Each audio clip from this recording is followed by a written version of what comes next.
அஸ்ஸலாமு அலைக்கும் வரஹ்மத்துல்லாஹி வபரகாத்துஹு. நம்ம சமீபத்தில் ஒரு பயான் பண்ணியிருந்தோம்.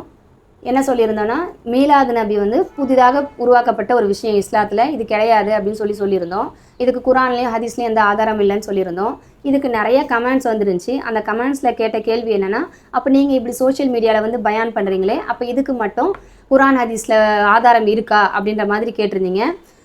இதில் என்னென்னா, இந்த மாதிரி யாரெல்லாம் எந்தெந்த பெண்கள் எல்லாருமே இந்த மாதிரியான பித்தத்தான விஷயங்களுக்கு எதிராக அவங்களுடைய பயான்களை போட்டிருக்காங்களோ அவங்க கீழே எல்லார் கீழேயுமே நீங்கள் கொச்சையான வார்த்தைகள் மூலியமாக, அதாவது யார் இந்த மீலாது நபியை கொண்டாடுறாங்களோ அவங்க எல்லாருமே கொச்சையான வார்த்தைகள் மூலியமாக அவங்கள தரக்குறைவாக பேசியிருக்கீங்க. சரி, முகத்தை காமிச்சு பேசுகிறது தான் நீங்கள் அப்படி பேசுகிறீங்க, உங்களுக்கு அதுக்கும் நிறைய குரான் ஹதீஸ் விஷயங்களை நம்ம எடுத்து வைக்க முடியும். அது இன்ஷா அல்லாஹ் நம்ம ஒரு பயானில் சொல்லுவோம். ஆனால் நீங்கள் ஒரு வேளை நல்ல எண்ணத்தில் சொல்கிறீங்களோ அப்படின்னு நினச்சா, ஒரு பொண்ணு நோஸ் பீஸ் போட்டுட்டு பயான் பண்ணுறாங்க, இந்த மாதிரியான பித்தத்தான விஷயங்களுக்கு எதிராக பயான் பண்ணுறாங்க. அவங்களுக்கு கீழே கமெண்ட்ஸ் போய் பார்த்தோன்னா எவ்வளோ அசிங்கமாக, நீ ரெட் லைட் ஏரியாவுக்கு போ, உனக்கு உன்னுடைய குரலை காமிக்கிறதுக்கு மட்டும் குரான் ஹதீஸில் இருக்கா, நீ இப்படி சொல்லலாமா, வெளியே நீ பயான் பண்ணலாமான்னு கேட்குறீங்க.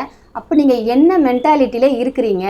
அதாவது நான் ஒரு கொள்கையில் இருந்தேன்னா அதுக்கு எதிராக யாராவது கருத்தை எடுத்து வச்சாங்கன்னா, அதுவும் பெண்கள் எடுத்து வச்சாங்கன்னா நாங்கள் அவங்கள கேவலமாக பேசுவோம். இது நல்லதா? இதை நபிகள் நாயகம் ஸல்லல்லாஹு அலைஹி வஸல்லம் அவர்கள் அங்கீகரிச்சிருக்காங்களா? அந்நிய பெண்களை கேவலமாக பேசுகிறத பயான் பண்ணுறியேன்னு நீ என்ன உங்கள் வீட்டெல்லாம் காமிச்சிக்கிட்டு இருக்க, நீ அளவுக்கு மீறி நடந்துக்கிட்டு இருக்க, ஹிஜாபை பேணலை அப்படின்னு நீங்கள் ஒரு கருத்தை எடுத்து வச்சிங்கன்னா பரவாயில்ல.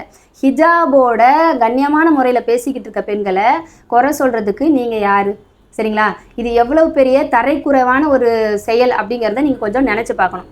அது மட்டும் இல்லாமல் ஒருத்தவங்க இது குரானில் இல்லை ஹதீஸில் இல்லை இந்த விஷயங்களை பண்ணுறீங்களேன்னு கேட்டால் உங்களால் மாற்றிக்க முடிஞ்சால் நீங்கள் மாற்றுங்க. இல்லை மாற்றாமல் நான் அப்படி தான் பண்ணுவேன்னா நீங்கள் அதே மாதிரி பண்ணிக்கிட்டு இருங்க.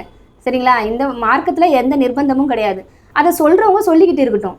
அதனால் அவங்கள ஒடுக்கணும்னு சொல்லிட்டு நீங்கள் இந்த மாதிரியெல்லாம் கமெண்ட்ஸ் போடாதீங்க. அப்படி பார்த்தா ஆண்கள் இன்றைக்கி சோஷியல் மீடியாவில் பயான் பண்ணிட்டு இருக்காங்க. அப்போ ஆண்கள் மட்டும் அந்த காலத்தில் சோஷியல் மீடியாவில் பயான் பண்ணிட்டு இருந்தாங்களா? இல்லை, பயான் பண்ணாங்க. அதே மாதிரி பெண்களும் அப்போ பயான் பண்ணாங்க, இப்போவும் பண்ணிக்கிட்டு இருக்காங்க. சரிங்களா? அவங்களுடைய லெவல்லேருந்து அவங்க மாறும்போது, அவங்க தவறான பாதையில் எதுவும் போகும்போது நீங்கள் சுட்டி காட்டுங்க. இதே இவ்வளோ பேசுகிற ஆண்கள் ஏன் எத்தனையோ பெண்கள் நாங்கள் விளாக் நடத்துகிறோன்னு சொல்லி அவங்களுடைய குழந்தை குட்டி அவங்களுடைய வீடு பெட்ரூம் வரைக்கும் காமிச்சு அவங்களுடைய விதவிதமாக அவங்களுடைய அழகை வெளியே காட்டுறாங்களே, அவங்களுக்கு கீழே போய் அட்வைஸ் பண்ணுறதில்ல? தயவு செய்து போய் அந்த மாதிரி பெண்களுக்கு அட்வைஸ் பண்ணி அவங்கள திருத்த பாருங்கள் இன்ஷா அல்லாஹ்.